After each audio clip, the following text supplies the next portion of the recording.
నమస్తే, welcome to our channel. నేను మీ పద్మావతి. ఈరోజు మనతో పాటు ప్రముఖ ఆధ్యాత్మికవేత్త డాక్టర్ ముల్లపూడి సత్యనారాయణ గారు ఉన్నారు. మరి ఆయనతో మాట్లాడి సింహరాశి వారికి ఉగాది నుంచి ఉగాది వరకు ఎటువంటి ఫలితాలు కనిపించబోతున్నాయని తెలుసుకునే ప్రయత్నం చేద్దాం. మరి మీరు కూడా చూసేయండి. నమస్కారం గురువు గారు. నమస్కారం అండి పద్మావతి గారు. గురువు గారు, అయితే ఉగాది నుంచి మనకి కొత్త సంవత్సరం అనేది మొదలవబోతుంది. అయితే విశ్వావసునామ సంవత్సరం సందర్భంగా ఈ ఉగాది నుంచి చూసుకుంటే సింహరాశి వారికి ఎటువంటి ఫలితాలు కనిపించబోతున్నాయి, మరి ముఖ్యంగా ఇందులోని షష్టగ్రహ కూటమి దీనికన్నా ముందు ఒక రోజు రాబోతుంది. మరి ఈ గ్రహాల కదలికలు ఎటువంటి వృత్తి, వ్యాపార, విద్య, ఉద్యోగ రంగాల్లోని రాణించాలి అనుకుంటున్న మహిళలకు కావచ్చు, పురుషులకు కావచ్చు, ఎవరికి ఎటువంటి ఫలితాలు కలిగించబోతున్నాయి? అసలు సింహరాశి వాళ్ళకమ్మా ఈ సంవత్సరం ఉంటుంది, విశ్వావసునామ సంవత్సరం. వీళ్ళ కోరికలు అన్నీ తీరిపోతాయి. అసలే షష్టగ్రహ కూటమి వచ్చేసింది. దాన ధర్మాల్లో వీళ్ళు అందవేసిన చెయ్య సింహరాశి వాళ్ళు. ఇప్పుడు ఇంకా దాన ధర్మాలు చేసి పడేస్తూనే ఉంటారు. వాళ్ళ పిల్లల సీట్ల కోసం తపస్సులు చేసేస్తున్నారు. పుస్తకాలు తీసి చదివితే ఏంటమ్మా అంత తపస్సులు ఎందుకు, పుస్తకాలు తీసి చదివితే వస్తుంది కదా అంటే ఎలాంటి యూనివర్సిటీలను సెలెక్ట్ చేసుకుంటున్నారంటే ఒక టెస్ట్ పెట్టరంట వాళ్ళు, ఊరికనే అప్లికేషన్ పెడతారంట. లాటరీలో వేసి ఇలా తీసినట్టుగా అమెరికాలో అలాంటి యూనివర్సిటీస్ అప్లై చేసుకుంటున్నారు. రావాలండి, దేవుడు పూజలు చేస్తున్నామండి, దేవుడి దర్శనాలు చేస్తున్నామండి, గురువుగారండి మనం గురువులంటే సద్గురువులంటే ఇవ్వాలండి, ఇప్పించాలండి అంటున్నారు. అంటే అయినా సరే సింహరాశి వాళ్ళు అలా ఎలా జరుగుద్దమ్మా, మనం టెస్ట్ ఉండాలి కదా, ఒక జేఈ ఒక నీట్ ఎగ్జామ్లా ఉండాలి కదమ్మా అంటే నో ట్రాన్స్పరెన్సీ. ఫారిన్ యూనివర్సిటీస్లో, అమెరికాలో ఏ యూనివర్సిటీకి ట్రాన్స్పరెన్సీ లేదు.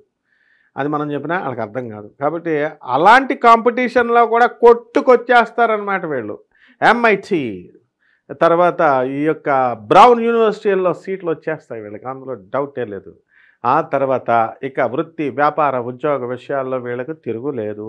సంపాదన స్టాండర్డు. తర్వాత ఖర్చుల విషయంలో వీళ్ళకి తిరుగులేదు, ఖర్చు పెట్టుకుంటారు. అండ్ ఫ్యామిలీ మెంబర్స్ ఇక్కడ అమెరికా నుంచి ఇక్కడికి హైదరాబాద్ ఏ విధంగా వెళ్తారంటే, మన హైదరాబాద్లో మనం కోకటిపల్లి నుంచి కోటి వెళ్ళినంత ఈజీగా వచ్చేస్తారు. ఆస్ట్రేలియా నుంచి ఒక అమ్మాయి ఉండేది నా శిష్యురాలు, అలాగే వచ్చేసేది. సంవత్సరంలో ఒక 7-8 సార్లు వచ్చేసేది అంత ఈజీగా. అంత ఈజీగా వీళ్ళు డబ్బు ఖర్చు పెట్టి పడేస్తారు, ఏం బాధపడేది లేదు. అలాగే లెఫ్ట్ హ్యాండ్తో సంపాదించేస్తారు, రైట్ హ్యాండ్తో కూడా. అంత తెలివితేటలతో, అంత అవకాశాలు, అంత అద్భుతాలు జరిగిపోతాయి ఈ యొక్క సింహరాశి వాళ్ళకి. ఇకపోతే ట్రాన్స్ఫర్లు కోరుకున్న చోట్లకి ట్రాన్స్ఫర్లు వచ్చేస్తాయి. మొగుళ్ళతో రిలేషన్ ఎలా ఉంటుంది అండి అంటే వితండ వాదాలు, కూర్చోపెట్టుకుని డిస్కషన్స్ అనమాట. ఏంటి చిన్నది, ఈ ఉల్లిపాయ వాసన ఎక్కువ వస్తుంది, ఘాటు ఎక్కువ వస్తుంది, దీని మీద ఒక గంట డిస్కషన్. ఫోన్ మాట్లాడితే ఎంతసేపు మాట్లాడతారమ్మా? వైఫ్ అండ్ హస్బెండ్ ఒక 5 నిమిషాలు 2 నిమిషాలు మాట్లాడుకున్నా కావాలా. స్టార్టింగ్లో పెళ్ళైన స్టార్టింగ్లో గంట మాట్లాడతారు. పెళ్ళైపోయిన తర్వాత 2-3 సంవత్సరాల తర్వాత ఏ భార్యాభర్తలదన్నా అబ్జర్వ్ చేయి, 10 మినిట్స్ కుదించబడుతుంది. ఇంకొక 5 సంవత్సరాలు సీనియారిటీ వచ్చేసరికి చెప్పు ఏంటి, ఓకే డన్, అంతే. అలాంటిది సింహరాశి వాళ్ళు గంటలు మాట్లాడుకుంటారు. అదనమాట ఇక్కడ సింహరాశి వాళ్ళ భర్తలతో గంటలు కమ్యూనికేషన్, ఎక్కడ రిలేషన్ ఎక్కడ బ్రేక్ చేయరు. ఆ విధంగా సింహరాశి వాళ్ళకి ఇక తిరుగు లేదమ్మా, తిరుగు లేదు. అలాగే రైతులు వ్యవసాయం చేయరా బాబు అంటే ఫోన్ పెట్టుకొని మాట్లాడుతూ ఉంటాడు, వ్యవసాయమే చేసేస్తూ ఉంటాడు ఓ పక్కనే. అలాగే మొత్తం ఈ సింహరాశి వాళ్ళ కొత్త ఫ్రెండ్స్ పరిచయాలు అయిపోతూ ఉంటారు. మీ ఇంట్లో మేము పూజ చేస్తాం అని ఆ గుళ్ళో పూజారులు వచ్చేసి, ఎక్కడ అమెరికాలో సాయిబాబా భజనలు చేసుకునే వాళ్ళు నోరు మూసుకొని సాయిబాబా భజనలు వాళ్ళ ఇంట్లో వాళ్ళు చేసుకోవాలి. మీ ఇంట్లో పెడతాం ఒక వారం, ఇంకొకళ్ళ ఇంట్లో ఒక వారం అని చెప్పేసి వస్తారు. వచ్చిన వాళ్ళు పోనీ తిన్నంగా సాయిబాబా భజన చేసుకుని వెళ్ళిపోతారంటే మళ్ళీ వీళ్ళ ప్రముఖ ఆధ్యాత్మికవేత్తల్లాగా వీళ్ళు ఉపన్యాసాలు ఇచ్చేస్తూ ఉంటారు అక్కడ వచ్చిన టీం. పోనీ బాగానే చెప్తున్నారంటే మూఢనమ్మకాలు చెప్తారు, సాయిబాబా చరిత్రలో ఉన్నాయి చెప్తున్నారంటే అవి చెప్పరు. ఈ విధంగా డైవర్షన్స్ అనేటటువంటిది ఈ సింహరాశి వాళ్ళకి ఎక్కువ ఉంటాయి. వీటిలన్నిటినీ వివేకంతో అధిగమించుకొని వెళ్ళాలి ఈ సింహరాశి వాళ్ళు. అందులోనూ ఈ సింహరాశి వారికి రేపు మే 14 దాటిన తర్వాత 2025వ సంవత్సరం తర్వాత కేతు కన్యారాశి నుంచి జన్మరాశిలోకి వచ్చేస్తున్నాడు. కాబట్టి వీళ్ళకి విపరీతమైనటువంటి కోపం వచ్చేస్తూ ఉంటుంది, విపరీతమైన భక్తి వచ్చేస్తూ ఉంటుంది. ఏ దేవాలయాన్ని వదలరనమాట. అమెరికా కాదు, ఇండియా కాదు, మొత్తం అన్ని దేవాలయాలు, అమెరికా దేవాలయాలు చూసేస్తారు, ఇండియా దేవాలయాలు కూడా చూసేసి అంత రేంజ్లో భక్తి పెరిగిపోద్ది వీళ్ళకి. ఆ తర్వాత కోపం కూడా, ఖరీదైనటువంటి వస్తువుల్ని వీళ్ళ సింహరాశి వాళ్ళ దగ్గరికి పెట్టకూడదు మనం. ఓసారి ఒక అమ్మాయి ఫోన్ ఇవ్వండి గురుగారు మాట్లాడతానుంది, సరే కదా అని ఫోన్ ఇచ్చాను. ఎవరికో ఫోన్ చేసుకుంది. ఆ అమ్మాయి రమ అని ఆ అమ్మాయి అనమాట.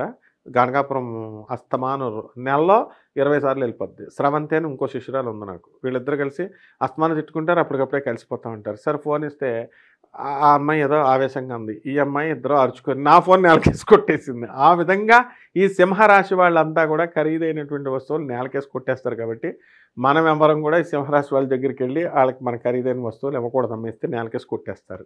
కాబట్టి అంత కోపం ఆ రేంజ్లో వస్తుంది. ట్రాన్స్ఫర్లు వచ్చేస్తాయి. ఇక ఇల్లు లేనటువంటి వాళ్ళకి ఇల్లు కొంటారు, స్థలాలు లేనటువంటి వాళ్ళు స్థలాలు కొంటారు. అయితే ఇక్కడ ఒక్కటి ఉందన్నమాట, అష్టమ శని మార్చి 29, 2025 సంవత్సరంలో ఈ అష్టమ శని ప్రభావం వల్ల పనులన్నీ కూడా స్లోగా జరుగుతూ ఉంటాయి.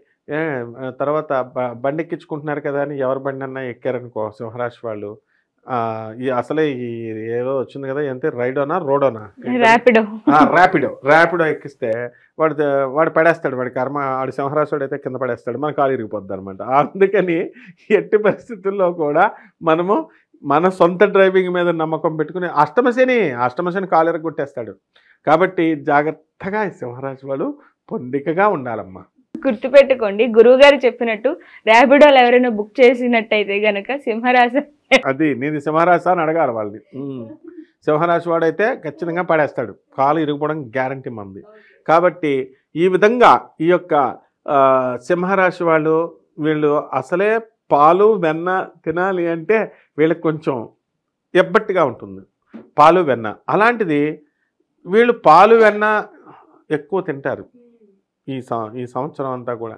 కాబట్టి అందుకనే పాల రేట్లు కేవలం సింహరాశి వాళ్ళ వల్లే పెరిగిపోయినాయి అని కూడా మనం చెప్పుకోవచ్చు అనమాట. అంత పాలు కన్సంప్షన్ ఎక్కువ ఉంటుంది వీళ్ళు.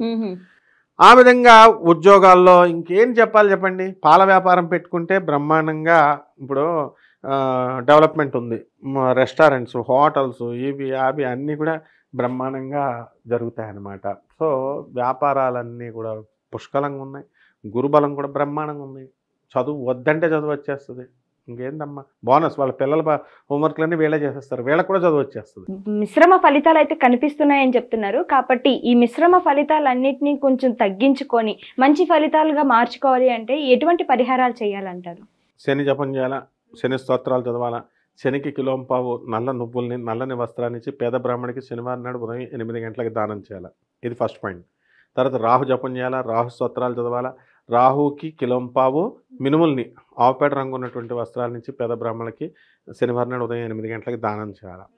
ఆ తర్వాత రావి చెట్టును చూసుకోవాలి. రావి చెట్టు చుట్టూ మంచిగా ఒక బకెట్ నీళ్లు పోసి ప్రదక్షిణాలు చేయాలి 108 సార్లు. బకెట్ నీళ్లు పోయకుండా మాత్రం 108 సార్లు కాదు కదా, 1008 సార్లు చేసినా సరే రావి చెట్టు ఇంత చిన్న ఫలితం కూడా ఇవ్వదు. ఫస్ట్ మనం ఇంటికి వచ్చిన అతిథికి టీ ఇస్తామా, కప్పు ఇస్తాం కదా, మరి అలాగే రావి చెట్టు దగ్గరికి వెళ్ళినప్పుడు ఒత్తుత్తి ప్రదక్షిణాలు ఎందుకు చేస్తున్నారు అసలు వీళ్ళంతా? నీళ్ళు వేయకుండా వీళ్ళంతా నీళ్ళు వేయండి రండి, ఒక స్పూన్ తీసుకెళ్ళి స్పూన్ నీళ్ళు వేస్తున్నారు వీళ్ళకి. ఆ విధంగా వీళ్ళ బకెట్ నీళ్ళు వేసి చక్కగా రావి చెట్టు చుట్టూ ప్రదక్షిణాలు చేస్తే బ్రహ్మాండంగా ఉంటుందమ్మా శనివారం నాడు. గురుగారు చాలా చక్కగా వివరించారు. అయితే సింహరాశి వారికి విశ్వావసనామ సంవత్సరం సందర్భంలో ఎటువంటి ఫలితాలు రాబోతున్నాయని చాలా చక్కగా వివరించారు. ధన్యవాదాలు గురుగారు.